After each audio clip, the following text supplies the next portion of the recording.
ஹாய்ங்க. Tuesday morning. இன்றைக்கி நான் வந்து ஒரு 7:30 போல் தாங்க கிச்சனுக்கு போனேன். ஏன்னா அதுக்கு முன்னாடியே கொஞ்சம் மிஷினில் துணி போடுற வேலை இருந்துச்சு. எப்போவுமே நான் டியூஸ்டே ஃப்ரைடே வந்து மிஷின் போட மாட்டேன். பட் கொஞ்சம் ட்ரெஸ் எல்லாம் வந்து அதிகமாக இருந்தனால நான் இன்றைக்கி மிஷின் வந்து போட்டு விட்டேங்க. எவ்வளோ டைம் நம்ம ஹஸ்பண்ட் கிட்ட வந்து ஃபேண்ட்டெல்லாம் மடித்து விட்டதை வந்து எடுத்து விட்டுட்டு அழுக்கில் போடுங்கன்னு சொன்னாலும் அவங்க கேட்க மாட்டாங்க.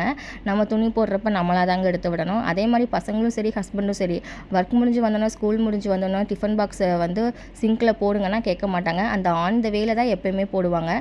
என் ஹஸ்பண்டும் அந்த மாதிரி தாங்க. நைட்டு பண்ண டின்னருக்கு ஆல்ரெடி வாஷ் பண்ணுற வெசல்ஸு நிறையா இருந்துச்சு. அதில் இந்த டிஃபன் பாக்ஸ் வேறு. மார்னிங் எப்படியா இருந்தாலும் நம்ம இந்த ஒர்க்கை பார்த்து தான் ஆகணும். ஏன்னா 2 பேருமே வந்து சொல்கிறத கேட்க மாட்டாங்க.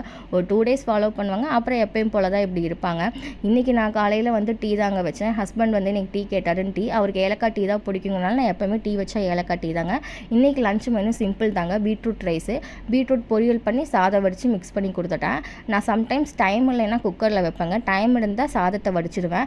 எங்கள் வீட்டில் எப்பவுமே எங்கள் அம்மா குக்கரில் தான் வைப்பாங்க. பட் மாமியார் வீட்டில் அவங்க எப்பவுமே வடித்து தாங்க செய்வாங்க. அதனால் நான் சம்டைம்ஸ் குக்கர்லேயே வைப்பேன், வடிக்கவும் செய்வேங்க. நேற்று திருவாடி பூரம்னு சொல்லிட்டு கோயிலுக்கு போயிருந்தேங்க.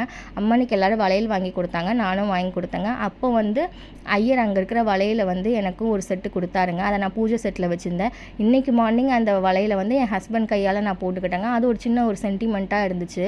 உங்கள் வீட்லேயும் இந்த மாதிரி தான் உங்கள் ஹஸ்பண்ட்ஸ் நடந்துக்குவாங்க அப்படின்னா நீங்கள் கண்டிப்பாக என்னோடய கமெண்ட் பாக்ஸில் கமெண்ட் பண்ணுங்கள்.